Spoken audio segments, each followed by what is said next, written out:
கர்த்தருக்கு ஸ்தோத்திரம். கர்த்தராகிய இயேசு கிறிஸ்துவின் இன்ப நாமத்தில் இனிய வாழ்த்துக்கள். இந்த உயிர்த்தெழுதலின் நிகழ்ச்சியின் விசேஷ செய்திக்காக உயிர்த்தெழுந்த இயேசு கிறிஸ்துவின் இன்ப நாமத்தில் உங்கள் யாவருக்கும் உயிர்த்தெழுந்த தின நல்வாழ்த்துக்கள். கீதம் கீதம் ஜெய ஜெய கீதம் கை கொட்டி பாடிடுவோம். யேசுராஜன் உயிர்த்தெழுந்தார், அல்லேலூயா ஜெயம் என்று ஆர்ப்பரிப்போம். பாரத கல்லறை மூடின பெருங்கள் புரண்டுருண்டோடுது பார். அங்கு போட்ட முத்திரை காவல் நிற்குமோ தேவபுத்திர சந்நிதி முன். கீதம் கீதம் ஜெய ஜெய கீதம் கை கொட்டி பாடிடுவோம். யேசுராஜன் உயிர்த்தெழுந்தார், அல்லேலூயா ஜெயம் என்று பாடிடுவோம். யேசுராஜன் உயிர்த்தெழுந்தார், அல்லேலூயா ஜெயம் என்று ஆர்ப்பரிப்போம். இந்த சிறப்பு உயிர்த்தெழுந்த தின சிறப்பு செய்திக்காக ஜெபித்த பொழுது தேவன் தந்த வசனம் மத்தேயு எழுதின சுவிசேஷம் 16ஆம் அதிகாரம் 21ஆம் வசனம். அது முதல் இயேசு தாம் எருசலேமுக்கு போய் மூப்பராலும் பிரதான ஆசாரியராலும் வேதபாரகராலும் பல பாடுகள் பட்டு கொலையுண்டு 3ஆம் நாளில் எழுந்திருக்க வேண்டும் என்பதை தம்முடைய சீஷர்களுக்கு சொல்லத் தொடங்கினார். அதாவது இயேசு கிறிஸ்து தம்முடைய சீஷர்களிடம் கேட்டார், ஜனங்கள் என்னை யார் என்று சொல்லுகிறார்கள் என்று. மேலும் சீஷர்களிடம் கேட்டார், நீங்கள் என்னை யார் என்று சொல்லுகிறீர்கள் என்று. அப்பொழுது பேதுரு சொன்னார், நீர் ஜீவனுள்ள தேவனுடைய குமாரன் என்று. அப்பொழுதுதான் பேசிக் கொண்டிருக்கையில் இயேசு இந்த வசனத்தை சீஷர்களிடம் சொன்னார். அதாவது நாம் எருசலேமுக்கு போவோம், அப்போது அங்கே ஜனங்களின் மூப்பர்கள், பிரதான ஆசாரியர், வேதபாரகர் இவர்களால பல பாடுகள் இயேசுவுக்கு உண்டாகும். அதிலே இயேசுவை கொலை செய்வார்கள். 3ஆம் நாளில் இயேசு எழுந்திருக்க வேண்டும் என்பதை தம்முடைய சீஷர்களுக்கு சொல்ல தொடங்கினார். அதாவது இயேசு கிறிஸ்து உயிரோடு இருக்கும் பொழுதே தான் வேதபாரகராலும் ஜனங்களின் மூப்பர்களாலும் பிரதான ஆசாரியராலும் இந்த 3 பேரும் தான் இயேசுவை கொலை செய்ய கொண்டு போனதென்று இந்த நேற்றைய தின செய்தியில நாம் பார்க்கிறோம். சொல்லப்பட்டிருக்கு, பரிசுத்த வேதாகமத்தில் சொல்லப்பட்டிருக்கிறது. அருமையான கர்த்தருடைய பிள்ளைகளை, இயேசு கிறிஸ்து அவருக்கு தெரியும் அவர் எப்படி மரிக்க போகிறார், அவர் சிலுவையில அறைந்து உயிர்த்தெழ போகிறார் என்பது அவருக்கு திட்டமும் தெளிவுமாக தெரியும். அதை சீஷர்களுக்கு ஏற்கனவே அவர் சொல்லி இருக்கிறார். இது அவர் அதை சொன்ன தன்னுடைய மரணத்தை பற்றி, உயிர்த்தெழுதலின் பற்றி சொன்ன முதலாவதாக சொன்னது.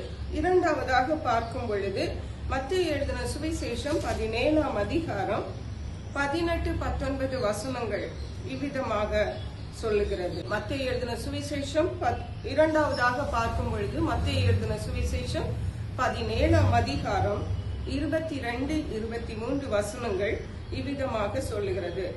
அவர்கள் கலிலேயாவில் சஞ்சரிக்கும் போது இயேசு அவர்களை நோக்கி, மனுஷகுமாரன் மனுஷர் கைகளில் ஒப்பு கொடுக்கப்படுவார், அவர்கள் அவரை கொலை செய்வார்கள், ஆகிலும் 3ஆம் நாளில்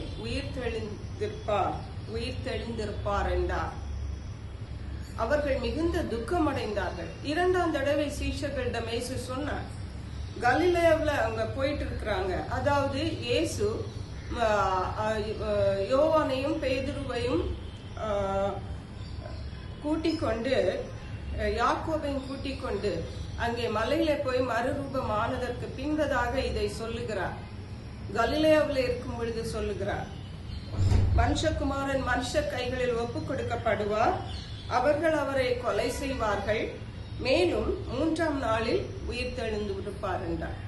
இரண்டாவதாக விதமாக இயேசு சீஷர்களிடம் தன்னுடைய பாடு மரணத்தை குறித்தும் உயிர்த்தெழுதலை குறித்தும் சொல்லி இருக்கிறார்.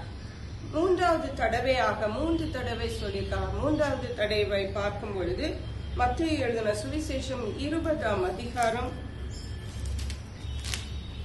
17 முதல் 19 வரை உள்ள வசனங்கள் நமக்கு இதை சொல்லுகிறது. இயேசு எருசலேமுக்கு போகும் போது வழியில் 12 சீஷரையும் தனியே அழைத்து 12 சீஷர்களையும் தனியே அழைக்கிறார். இதோ எருசலேமுக்கு போகிறோம், மனுஷகுமாரன் பிரதான ஆசாரியரிடத்திலும் வேதபாரகரிடத்திலும் ஒப்புக் கொடுக்கப்படுவார். அவர்கள் அவரை மரண ஆக்கினைக்குள்ளாக தீர்த்து அவரை பரியாசம் பண்ணவும் வாரினால் அடிக்கவும் சிலுவையில் அறையவும் புற ஜாதியாரிடத்தில் ஒப்புக் கொடுப்பார்கள். ஆகிலும் 3ஆம் நாளிலே அவர் உயிரோடே எழுந்திருப்பார் என்றார். பாருங்க எவ்வளவு திட்டவட்டமாக. அதாவது இது எருசலேமுக்கு போகும்போது, அதாவது இதுதான் இயேசு கிறிஸ்துவனுடைய கடைசி எருசலேம் யாத்திரை. அங்கே போய் பஸ்கா பண்டிகை ஆசரித்து அங்கே இருக்கும் பொழுதுதான் அவரை சிலுவையில் அறைகிறார்கள். அருமையான கர்த்தருடைய பிள்ளைகளே, இயேசு கிறிஸ்து ஒரு சாதாரணமான தேவன் அல்ல. அவரை இந்த உலகத்தில் அவர் வந்தது நோக்கமே சிலுவையில் அறையப்படவும் ரத்தம் சிந்தவும் உயிர்த்தெழவுமே. அதன் மூலம் ஜனங்களாகிய நமக்கு பாவ மன்னிப்பையும் ரட்சிப்பையும் தந்து அவருடைய ராஜ்யத்திலே நம்மை கொண்டு சேர்க்கவுமே வருகிறார். இதே இயேசுதான் என்ன சொல்லி போயிருக்கிறார் என்றால், யோவான் எழுதின சுவிசேஷம் 14ஆம் அதிகாரம் 1-3 வரை உள்ள வசனங்களிலே இயேசு விதமாக சொன்னார், உங்கள் இருதயம் கலங்காதிருப்பதாக, தேவனிடத்தில் விசுவாசமாயிருங்கள், என்னிடத்திலும் விசுவாசமாயிருங்கள். என் பிதாவின் வீட்டில் அநேக வாசஸ்தலங்கள் உண்டு. அப்படி இல்லாதிருந்தால் நான் உங்களுக்கு சொல்லி இருப்பேன். என் ஒரு ஸ்தலத்தை உங்களுக்காக ஆயத்தம் பண்ண போகிறேன்.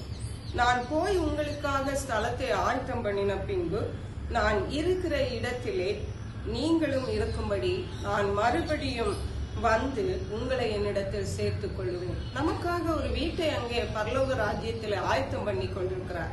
ஆயத்தம் பண்ணி முடித்த பின்பு நான் திரும்பவும் வந்து உங்களை என்னிடத்தில் சேர்த்துக் கொள்ளுவேன் என்று சொல்லி போயிருக்கிறார். இயேசு கிறிஸ்து சொன்னபடியே உயிர்த்தெழுந்தார். பாருங்கள், அப்படியே இந்த இயேசு கிறிஸ்து சொன்னபடியே திரும்பவும் வருவார். மத்தேயு எழுதின சுவிசேஷம் 28ஆம் அதிகாரம் 5-6 வசனங்கள் இவ்விதமாக சொல்லுகிறது, தூதன் அந்த ஸ்திரீகளை நோக்கி, நீங்கள் பயப்படாதிருங்கள், சிலுவையில் அறையப்பட்ட இயேசுவை தேடுகிறீர்கள் என்று அறிவேன்.